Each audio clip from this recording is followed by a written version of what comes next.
What's up, A to Z Sports Live on a Friday. I don't know if it feels like a Friday to anybody here, but we'll see what day of the week it does feel like. But we're here live on an actual Friday morning, the last Friday of 2024, as we inch closer and closer to a game where the winner doesn't matter. It's like we're playing Whose Line Is It Anyway back in the 2000s on TBS. So we're going to have a good show today talking about The Biggest Loser, speaking of another TV show from I don't know, is The Biggest Loser still on TV? Is that still Absolutely not. No, okay, I don't think I'm not so. sure you could do that show today.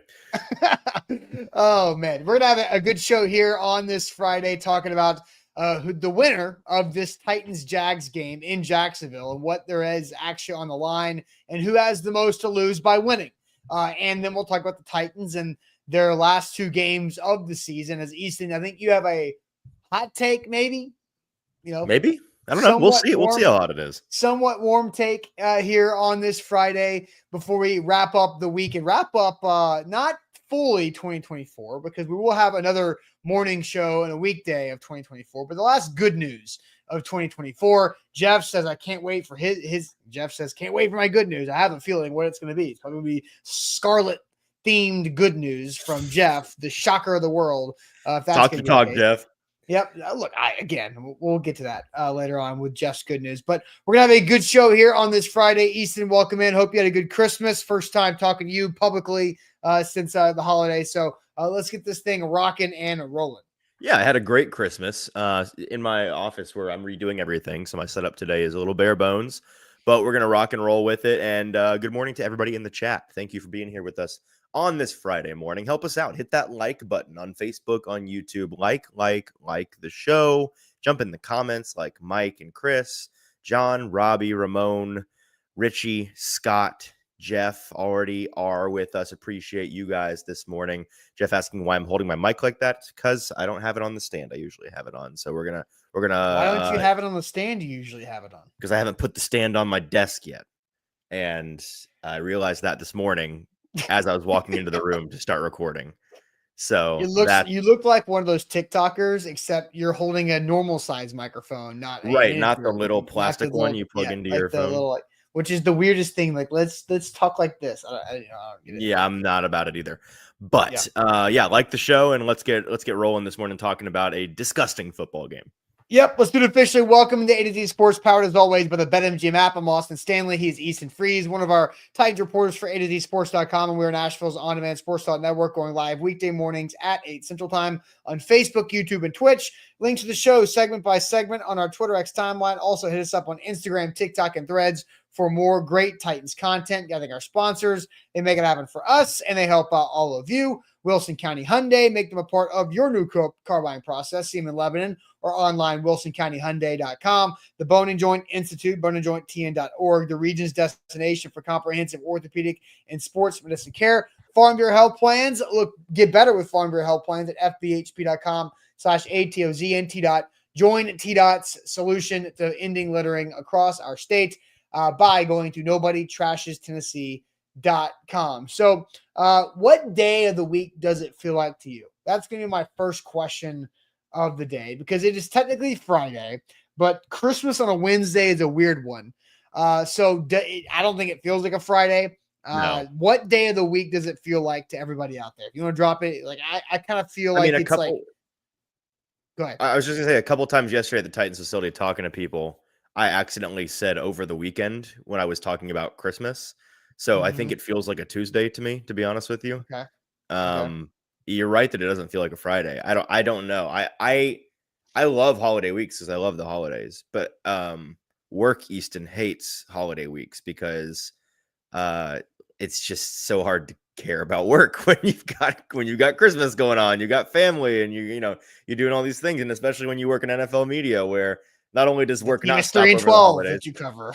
Right. Well, good point. And if the Titans were 12-3 or anywhere between 8 wins and 12 wins, you would care a lot differently than if they were a 3-win team.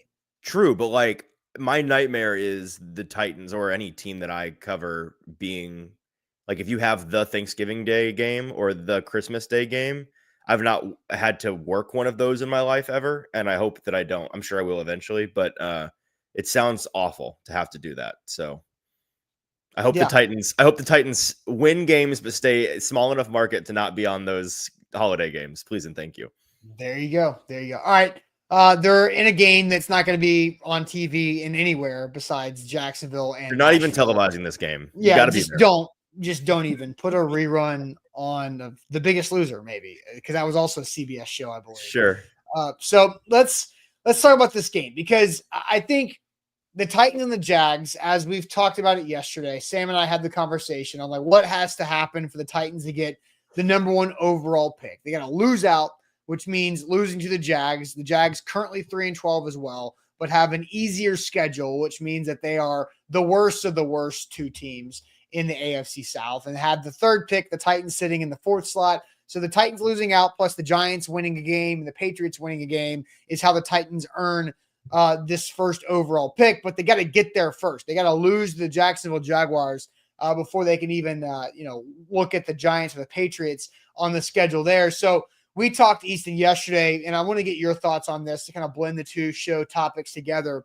And that is, what is your feeling? Because yesterday we asked the question with Sam and I on if the Titans had the number 1 overall draft pick, Amy Adams Strunk should clean house to align the GM, the head coach, and the quarterback together. Do you buy or sell that? I sold it. Sam bought it. I was surprised that like 73%, I think it was, of the audience sold it too, which was a little bit of more faith in Brian Callahan and Rand Carthon than I expected from the audience. But what do you think about that buy or sell on the opportunity that presents itself with the number 1 overall draft pick and cleaning it all up to starting over all in one direction? What are you thinking on the buy or sell question from yesterday? Yeah, I filled in on Football and Other F Words for my buddy Stoney Keeley last night on 104.5 stream. And Zach Lyons and I talked about this because he caught the show yesterday and thought that it was a really interesting topic. And we, neither of us thought it was a crazy idea. Sam's brainchild for that show is totally fair. Like from just a NFL philosophy 101 standpoint, marrying the 3 pillars of your franchise whenever you can, and GM, head coach, and quarterback. Absolutely, it's good process. It is good process.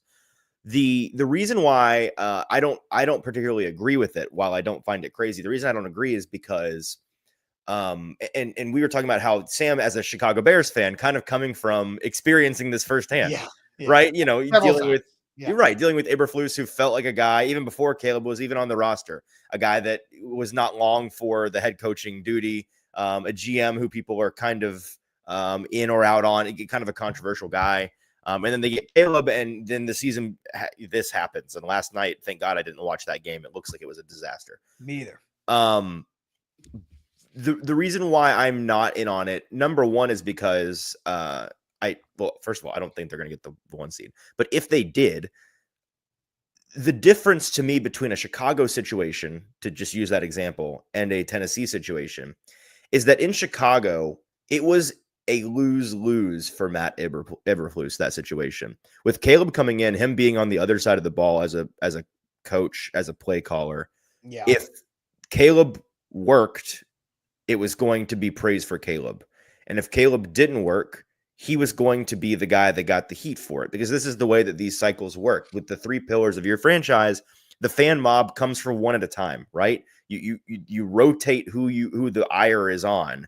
And so like here in Nashville, it was on John Robinson, and he got kicked out of town. And then it became Mike Vrabel, and he got fired. And then people turned to Tannehill and Vrabel, or Tannehill and Levis, and both of those guys are now gone. So now it's back to head coach or GM, pick your flavor.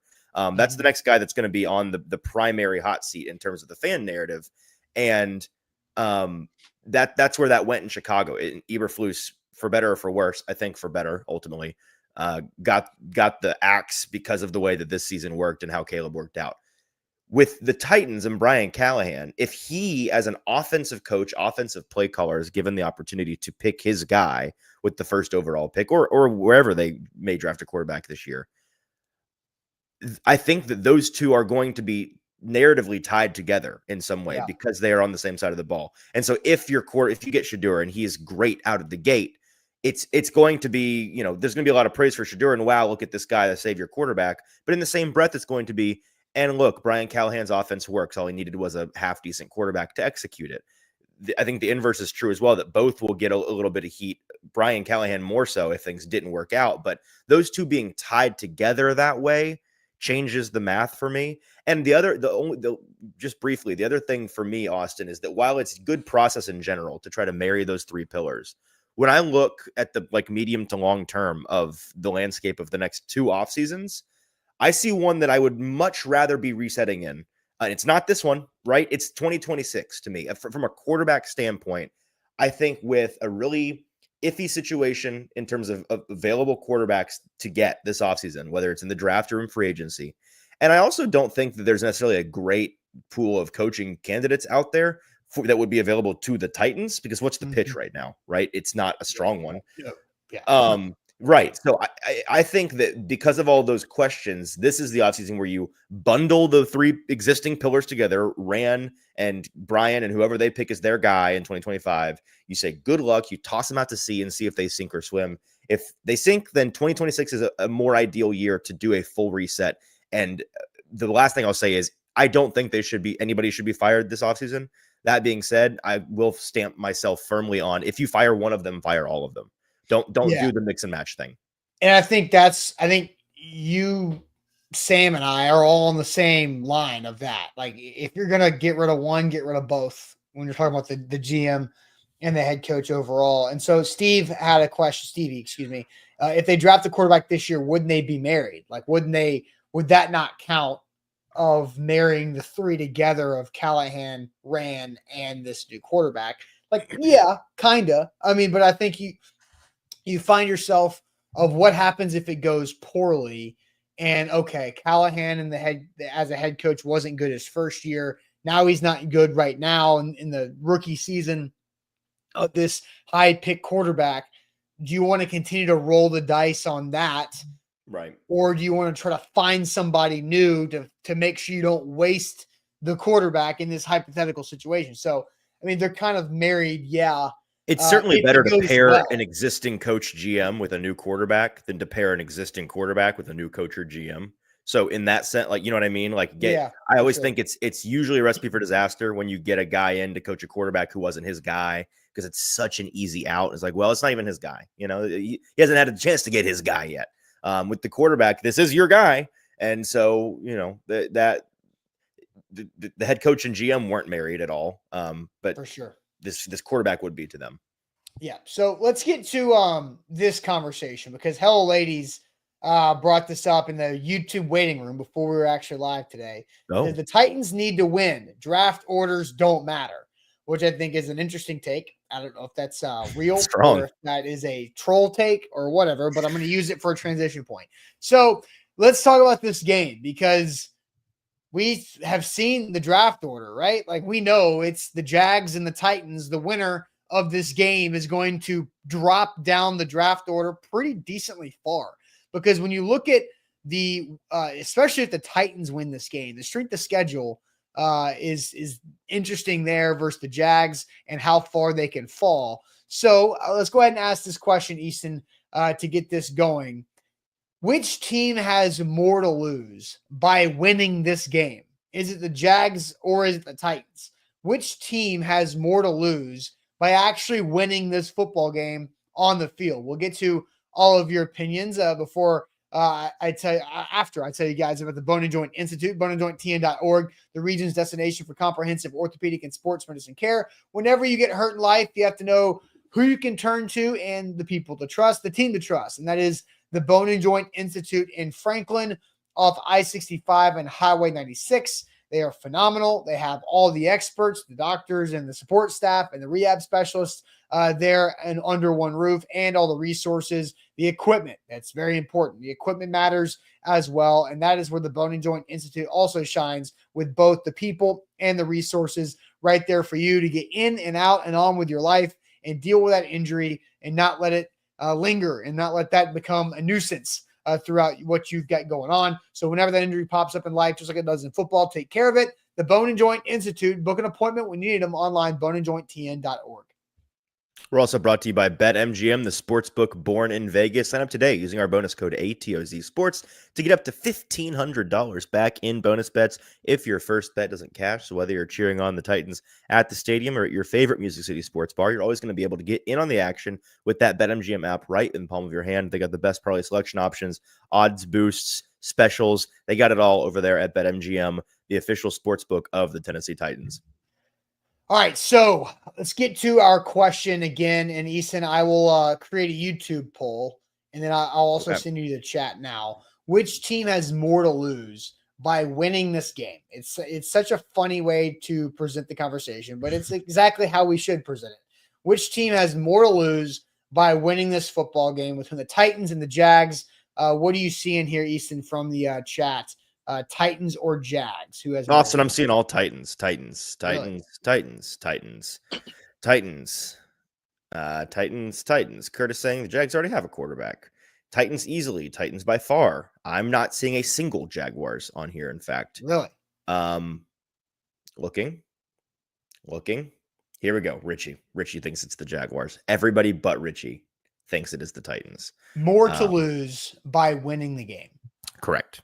Okay. So do you want to make the case for the, I'm not saying your answer is the Jags. It may be, I don't know. We haven't talked about it. Do you want to make the case for why the answer should be the Jags? Just like in a sales pitch form? I can try to do my best, but I'm also curious if you have a shot for this. No. Okay. I don't think there is a case for the Jags. So your answer is the Titans. Why is your answer the Titans then? Yeah, because these teams are both going to end up roughly in the same range, win or lose.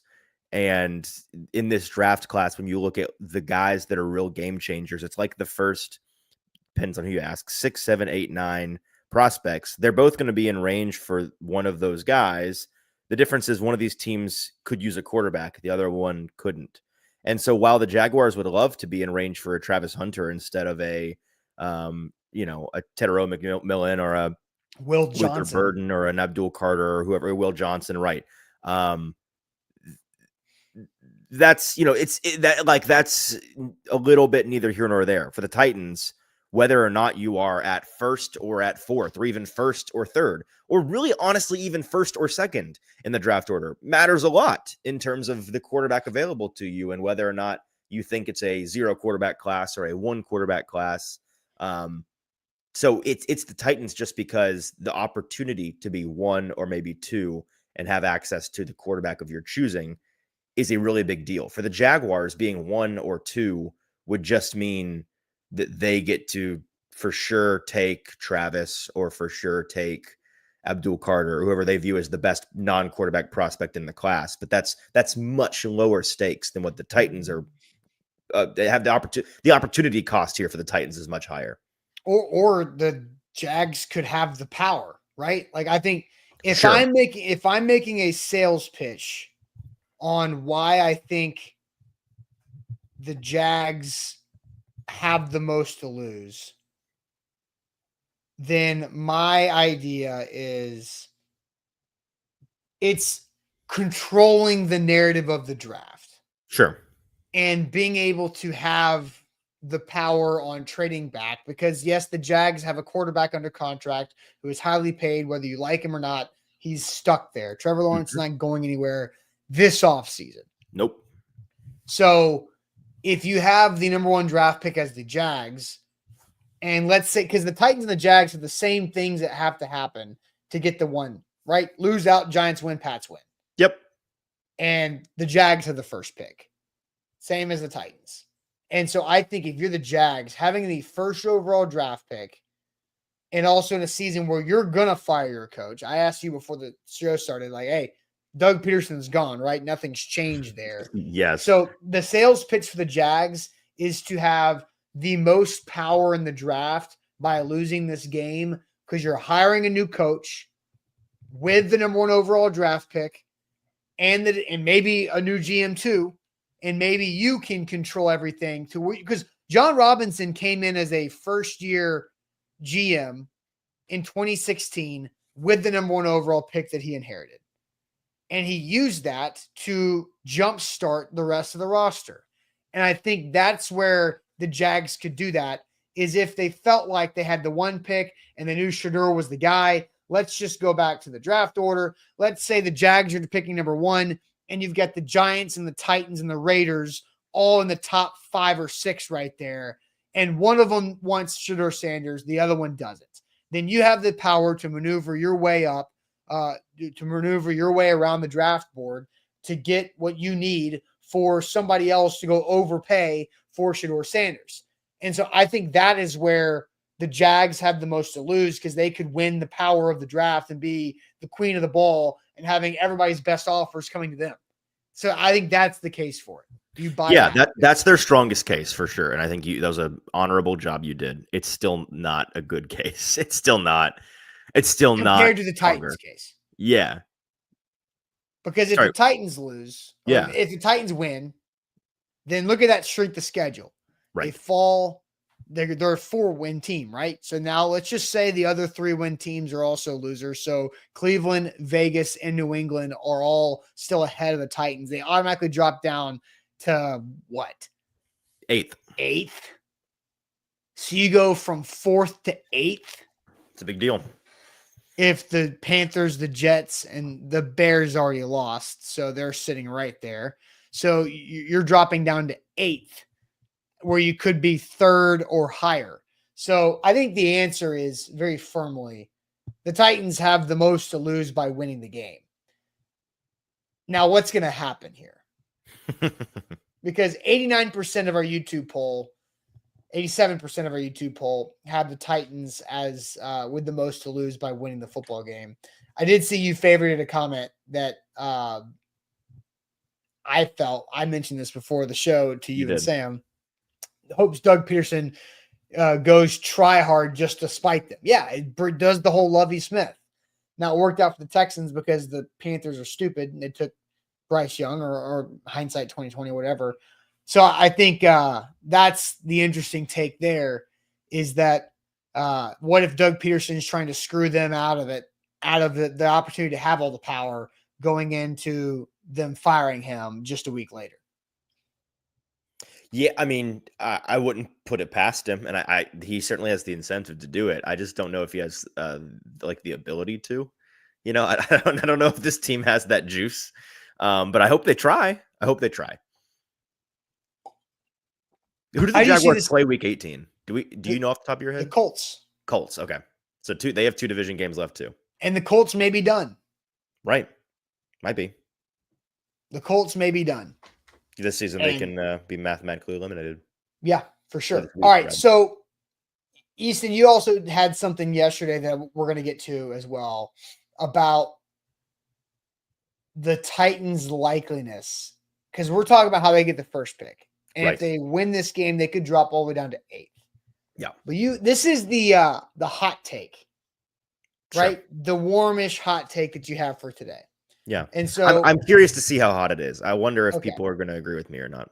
All right. So we're going to have Easton go into his hot take here in a second and see if people agree that it's hot. We want to know what level of hot is this take, but you stay tuned for it because Easton's got something for us. But don't forget Farm Bureau Health Plans, where you can turn for your health coverage upgrade. Plan on Farm Bureau Health Plans for health, dental, and vision, fbhp.com/ATOZ. That's where you should turn for your health coverage. They've helped Tennesseans for 78 years across the entire state, and they can do the same thing for you, regardless of your situation. Maybe you're an independent contractor, entrepreneur, and you need your own coverage. You don't want to go to the government marketplace. For that, Farm Bureau Health Plans can swoop in and get you a better deal, save money, and get better coverage with your health plan with Farm Bureau Health Plans. Maybe you and your spouse are empty nested. You need that next level of coverage as life gets later. They've got you too, and they specialize in that as well. FBHP.com/ATOZ for Farm Bureau Health Plans. Plan on them.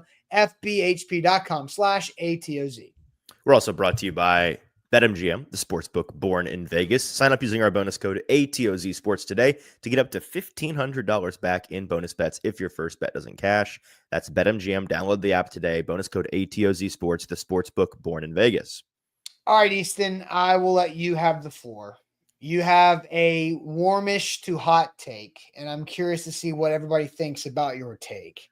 And go ahead. with what you have to present to us. Yeah, it's not a revolutionary idea. It's just something that I feel strongly about. Everybody this week, past couple weeks, have been talking about the Titans scenarios to get the highest possible draft pick, and reasonably so.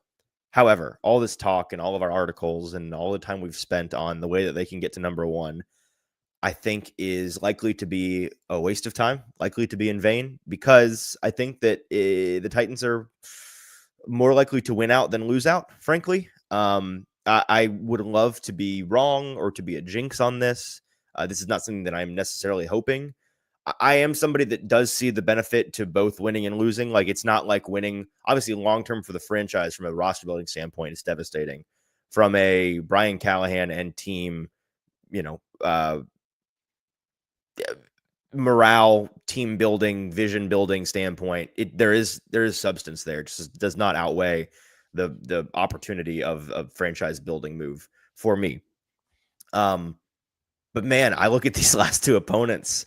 They're sorry, and it's not like the Titans have managed to beat many sorry teams this year. They have found ways to lose to sorry teams. I'm not saying they're for sure going to win, but it really feels like, to me, you get the Jaguars this week, where the first time you played them, if the quarterback was just capable of scoring double-digit points, like get to 11 points and you win the game, hit one of the touchdowns that was an opportunity there to be had, and you win the game.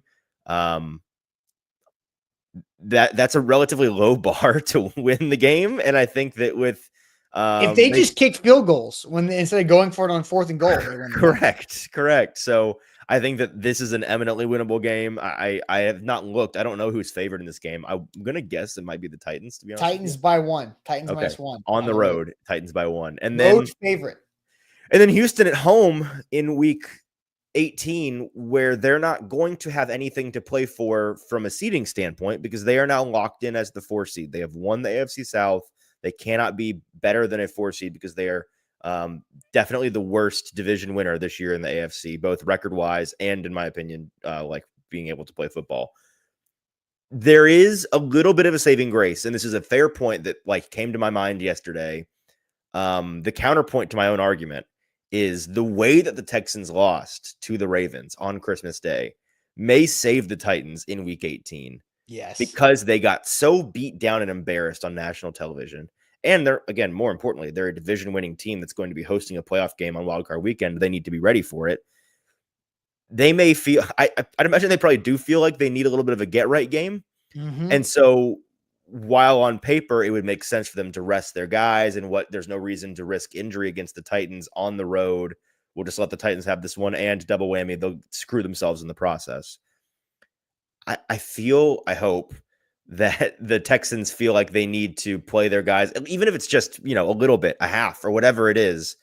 So that's the hope. But ultimately, the Titans are threading a needle here to lose these last 2 games. They're not going to lie down. Brian Callahan's going to empty his bag of tricks, and he has a bag of tricks.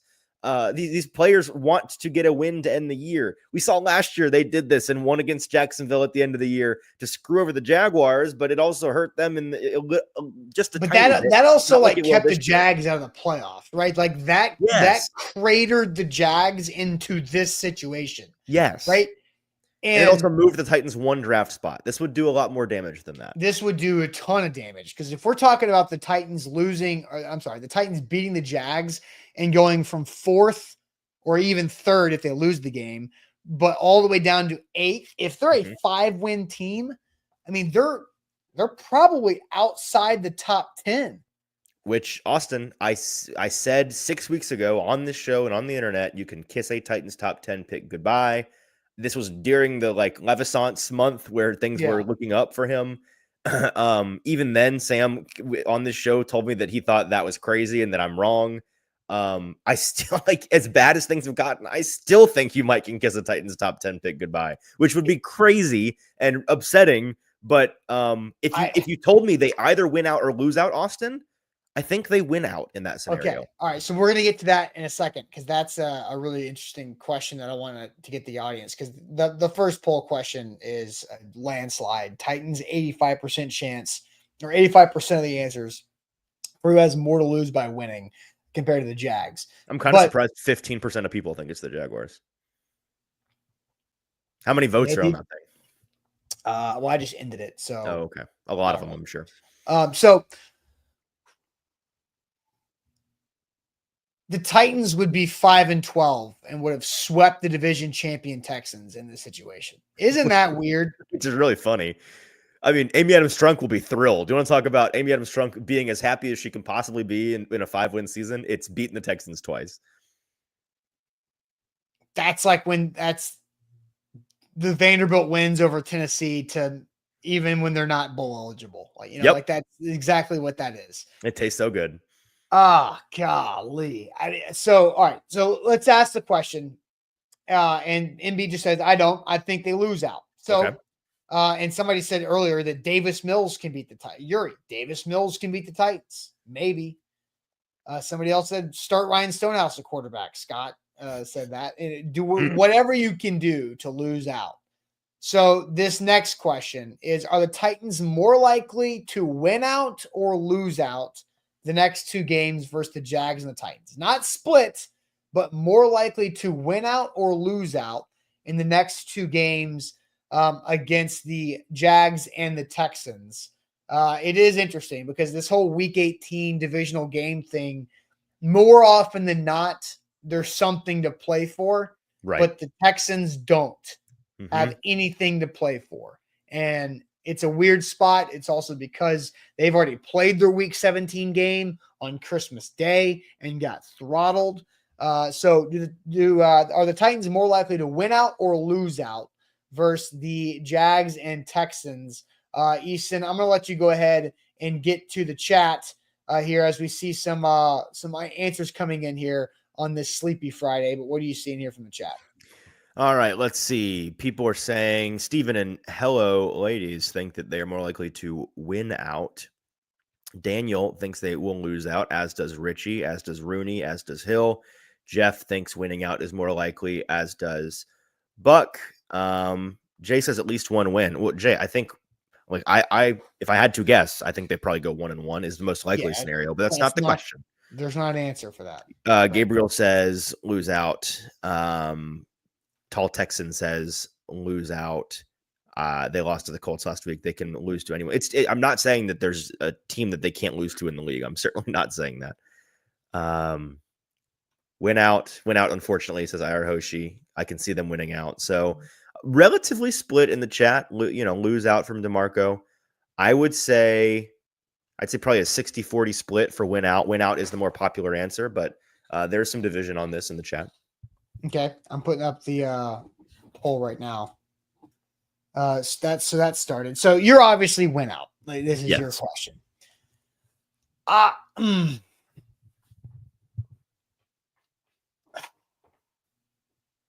disagree. I don't see them beating the Texans, and so they are more likely to lose out because they're more likely to find a way to lose both games, just like they have 12 times already this season. Okay. Then they are trying to win games and find a way to win. I hope you're right. I think we all hope for our off-season content plans. We all want to be right. The Texans aren't going to the Texans cannot lose 3 straight going into a home playoff game. Right? They've lost. I mean, they can. This is a bad football team, folks. No, but they can't allow that to happen. They can't internally. They all right, look, lose the Steelers. Tank Dell goes to the hospital. Then you come back and you get throttled on Christmas Day by the Ravens. You've got to just punch on somebody else to make yourself feel better to host the Steelers or the Ravens right there if they host the Steelers, they can win that playoff game. Yes. Right? Man, you okay? 100%. I'm going to have to slap you in the face to get going. It's a Sleepy Friday. We've had a sick baby this week on top of Christmas. It's been a long one. Brutal. But no, I think they've got to be able, the Texans are not going to lose this game. And they can't try to lose is your argument. Because they again, the Texans tried to win the first time and the Titans beat them in Houston. So it's not I don't think it's fair to say, well, if the Texans try, the Titans definitely lose. Wrong. The Titans are capable of beating this Houston team. We saw them do it on the road. I just think motivation the Texans' motivation to make it feel good before they get into the playoffs is a thing that the Titans can't compete with. Like that, Okay. the Titans do not have that type of motivation. Oilers throwback jerseys at home or not, like they just don't have that. If the It's Texans just had won on Christmas or had lost like a real close competitive game, do you think it would be different?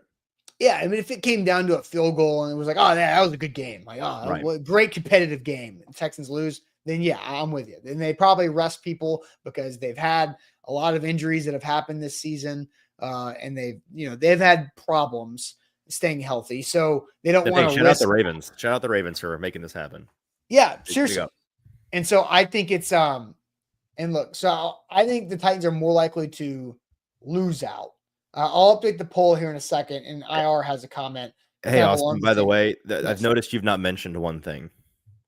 Okay, save it. Okay. Save the one thing that I have There's not one thing mentioned. you've not mentioned this whole time. Good, because I have no idea what that's going to be. Okay. All right, but first, TDOT is out there trying to clean up our state and keep our state beautiful by taking the 88 million pieces of litter off of our roadways. If you've been traveling this holiday season, you've seen it up and down the interstate and the highways, and we can all be part of the solution to end littering across our state by going to nobodytrashestennessee.com. There's several different ways that you can help out. There's perks that you can get by just going to nobodytrashestennessee.com and playing around the website, taking a little quiz, and finding other ways that you can be involved as well. NobodyTrashesTennessee.com. Join T-Dot's campaign. Be part of the solution to end littering across our state. NobodyTrashesTennessee.com. We're also brought to you by BetMGM, the sports book born in Vegas. Sign up using our bonus code ATOZ Sports today to get up to $1,500 back in bonus bets. BetMGM, the sports book born in Vegas. All right, so I was going to update the poll, Okay. and I've also got a comment from IR, but you'd think I've not mentioned. There's something that I just have not mentioned. What? Yeah, your entire argument was predicated on the Texans game. They have to play the Jaguars too. What are your thoughts on this Jaguars game this week? Because I think the if there's Titans a could more absolutely win winnable, this game. sorry, I think the Titans can absolutely win this game. And I think they're Right. probably more likely to win it than they are to lose it. right?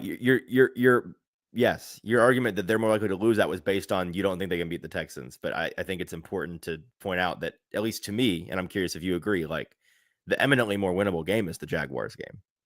Yes. But It's going to be hard to lose to the Jaguars. In fact, they managed to do it last time because it's very easy to lose. No, the it's Titans, not. it's very The Raiders easy for just beat this 'em. team.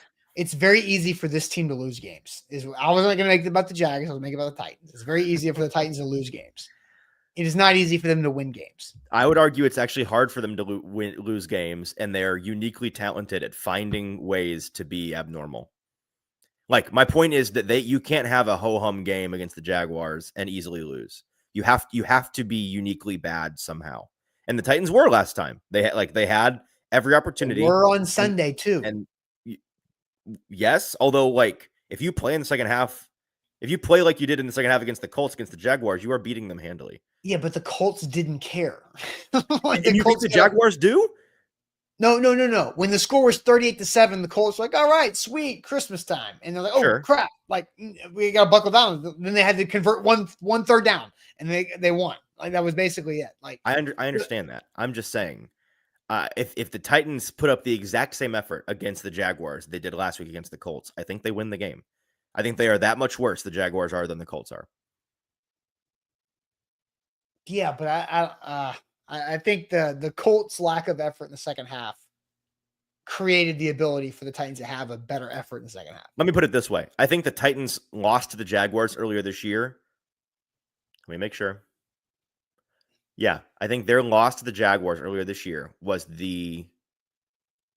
probably the sorriest performance of their season in terms of competitive. I think it was the least competitive game for them. Offensively, yes. Defensively, they were fine until the offense True. couldn't do anything. Until they let up one drive where the Jaguars just got whatever they wanted. Right, because they were like having to it was like, why do you keep giving us your toughest battles? And you're like, just stop the Jaguars. Like, that's what that was.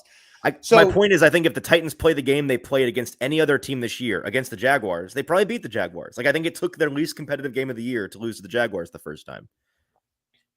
And I hope they lose. I'm not trying to hype up the Titans. I'm not.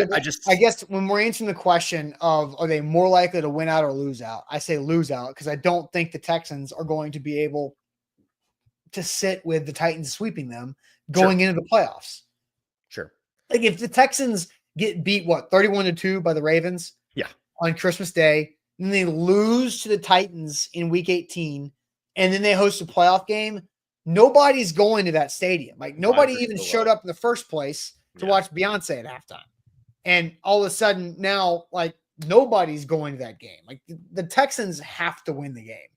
Now, I did see this from Steve that he agrees 100% with the Titans are a better team than the Jags, and the Texans have nothing to play for, and it's Oilers Day. So Steve is on your side of this, and the YouTube poll is also on your – well, actually, the YouTube poll is on my side. 58 It's close. 58%, 57% say the Titans are more likely to lose out than they are win out just because they keep finding ways to lose. So IR had a comment. I got to scroll back up, see if I can find it before we move on because I wanted to bring that up. Callie is going to try to win to save his job. And yes, Brian Callahan's goal is to win a game. Yes. On Sunday in Jacksonville. And if he wins or loses that game, his goal the next week will be to win a game against the Texans at home, regardless. Mm-hmm. Yeah, I mean, Brian Callahan's trying to win, folks. He's trying to win. He's trying to keep his job. Yeah. And I think him winning one more game has him more likely to keep his job than not. I mean, it doesn't hurt, so I guess technically, but I think he could lose out and it wouldn't matter. So I agree, but like I do think he's winning one more game. He's locked in to keep his job. I think we can quit talking about it at least. Yeah. Yes, for sure. Now, Chris Jump brings us up, and let's just keep this in the back of our mind for next week. D'Amico Ryans gets fired, and the Texans hire Ben Johnson. I mean, we're just making things up on a Friday afternoon, Friday morning. I mean, do you think you think that would be a bad move for the Houston Texans? I would bet all of the money in my savings account against the Texans firing D'Amico Ryans. Oh, it's not going to happen. It's not happening. It's not going to happen. It's not going to happen. But do you think that would be a bad move by the Texans? Yes. Okay, fair enough. I just wanted to know that answer. Yeah, D'Amico Ryans is a good head coach. He needs a good offensive coordinator, and if he chooses not to fire his offensive coordinator, then that will be the biggest mark against him. But like Ben Johnson, like everybody just assumes Ben Johnson is like Bill Belichick sitting out here at this point. The specter of Ben Johnson has grown so dramatically. I'm actually like, according to consensus, at least, like I'm really low on Ben Johnson. I do think he can be a good NFL head coach, but we've lost the plot with Ben Johnson. And he also every Sunday looks awesome because he's working with the biggest cheat code in the entire NFL called the Detroit Lions offensive line. As an offensive coordinator, it's a skeleton key. You can do whatever you want with that offensive line. I honestly think like Joe Brady in Buffalo, what he's done this year, infinitely more impressive than what Ben Johnson's done. Yeah, I mean, it's. I think Ben Johnson with a average to below average offensive line is going to look a whole heck of a lot different as a head coach and as a play caller. Sure. Yeah, the O-line's everything. If you have a good O-line, you can do a lot more fun things. If you have a bad O-line, you can't. So let's pump the brakes on Ben Johnson is the savior for whoever. Well, he's the best head coaching candidate for sure, but he also has never been a head coach before, and he's working with the best possible situation as an offensive coordinator. So let's relax a little bit. Okay, fair enough. All right, let's go ahead and Jimmy says, does anyone think an owner tells the GM and the coach to lose the last two games? Oh, NFL owners are dumb and childish. So I'm sure it's happened. Yeah, I'm sure owners feel this way and they're tempted to, and the more responsible ones don't. But like owners are in 2024, owners for the most part are fans that are super duper rich. So yeah, I mean, I'm sure. I think Amy. So Amy's unique, right? Because I don't think she hopes they lose to the Texans. I think she hopes they beat them no matter what the circumstance is every single time they play them. Amy would love the fact that the Titans won 4 or 5 games and swept the Texans. She'd love it. It'd be her favorite thing. Yeah. If the Titans finish 5-12 and at the same time are 3-3 in the division, that just makes no sense. No, it does make sense because I've seen the AFC South this year. That makes total sense. It makes total sense. If this were to, if I were Amy in this situation, and I was going to go to Rand Carthon and Brian Callahan and says we really need to finish 3-14, then if I'm Brian Callahan, I'm saying, well, okay, well, you better extend my contract like right now. You know, like if you were telling me that you want me to lose these last 2 games, add 2 more years of my contract. It wouldn't even like that. We think that way as business people, but it wouldn't. Like we heard Jeffrey Simmons in the locker room earlier this week, and he essentially said that if a coach or a GM or anybody in charge of me ever came up to me and talked about how we need to lose a game or we need you to like throw something or not try as hard, he would immediately say, "Get me out of here. I want to be traded." Well, yeah, but with Brian Callahan, I think if an owner or a GM came to him and said that, just the way that coaches are wired, I think he would say, first of all, no. Second of all, get out of my face. Third of all, don't ever say that to me again. Well, like the Cowboys shut down CeeDee Lamb yesterday. They're eliminated. They got 2 games left. So don't, if Curtis says, why is Jeff still playing? Because you pay him a lot of money to play. But if this were, CeeDee's hurt. No, I know. But like if Jeff were dealing with something like he had been the last couple of years, then he is a shutdown candidate the last 2 weeks. Because we saw this last year with a bunch of players. Remember who was playing on the offensive line the last month of the year last year? I don't remember. I've forgotten on purpose. So don't. It wasn't the guys that were supposed to be. They were on the bench resting. Yes. So I think that's the situation there that you don't. Jeffrey Simmons is not going to go out there and play to lose. If you want to do that, then you make him inactive and put him on IR. Yep. And let him start his offseason and get healthy if that situation presents itself, which this year it's not because Jeff is relatively healthy compared to where he's been in December the last couple of years. All right, let's wrap up this show. Let's wrap up this week with a little good news. If you have good news in the chat, please share it. Ain't that good news? I know Jeff's going to be coming strong, I'm sure, with his good news. So here we go. Good news to wrap up the week.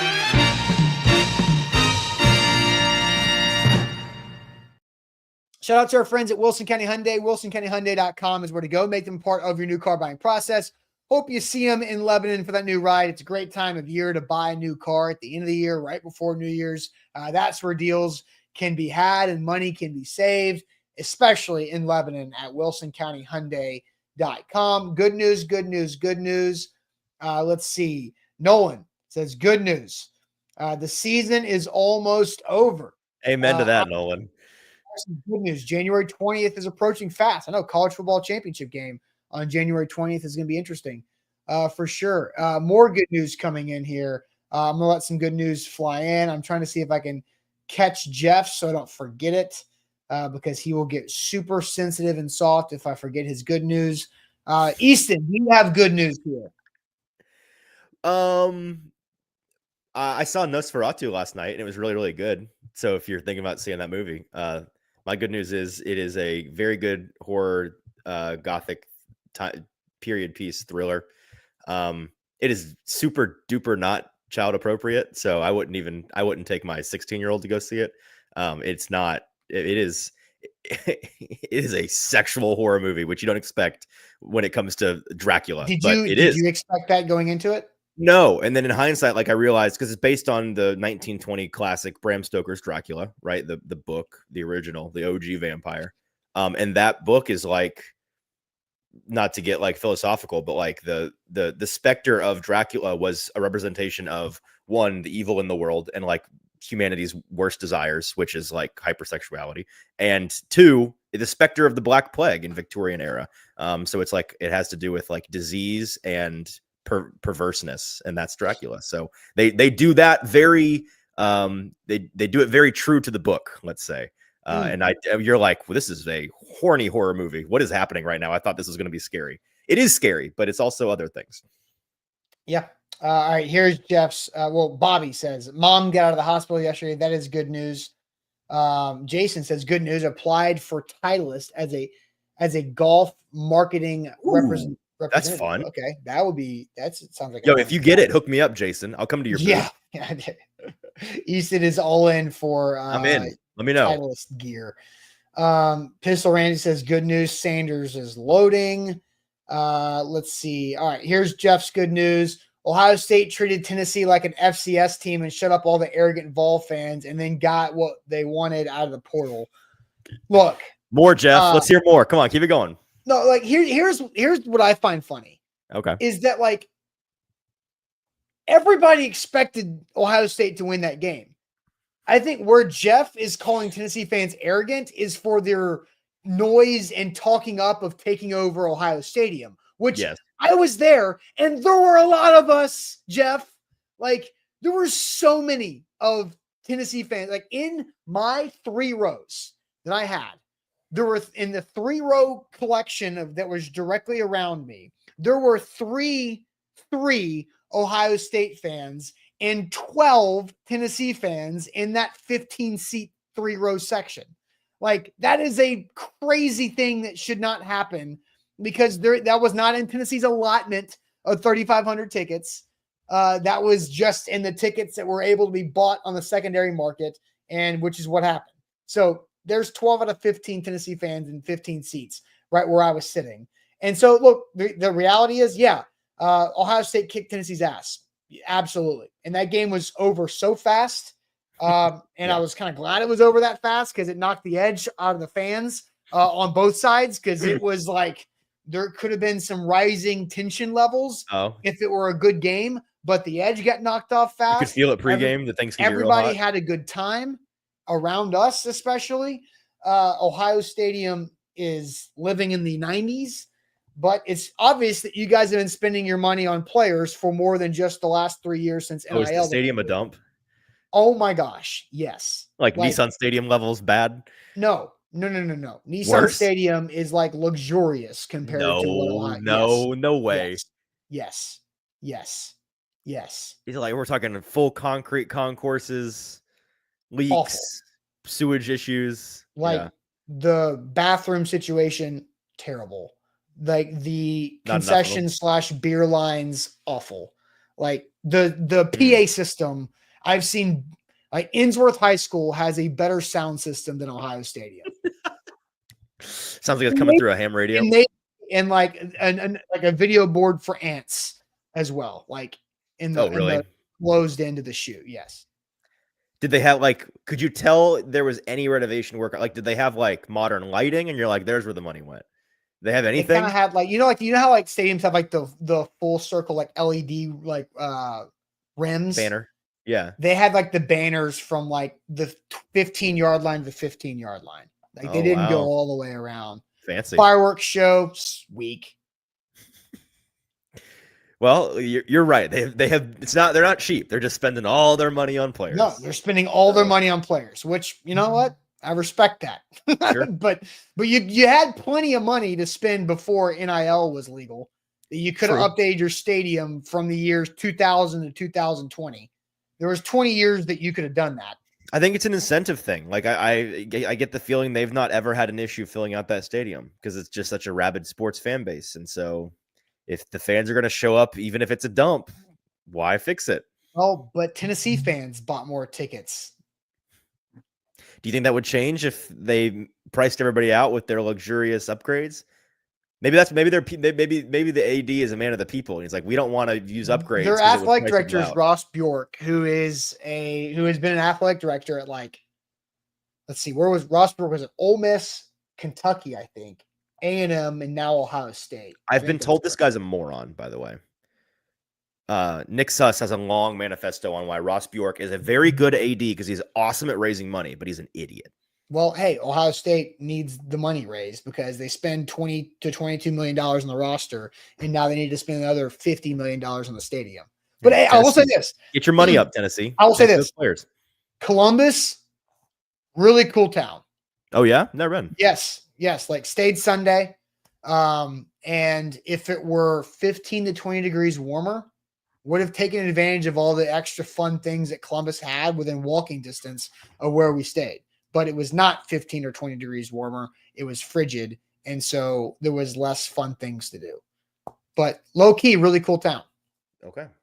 Columbus. I'll have to put it on the list of towns to maybe visit someday. My good news was going to be that we had a good time in Columbus, even though the game sucked, and I don't regret, doing that for the game experience. Right. But I've been to Ohio State. I've been to the Horseshoe. It's off the list. It's not. Columbus could be a return visit. The Horseshoe, maybe not a needed return visit. Okay. Noted. What's your good news?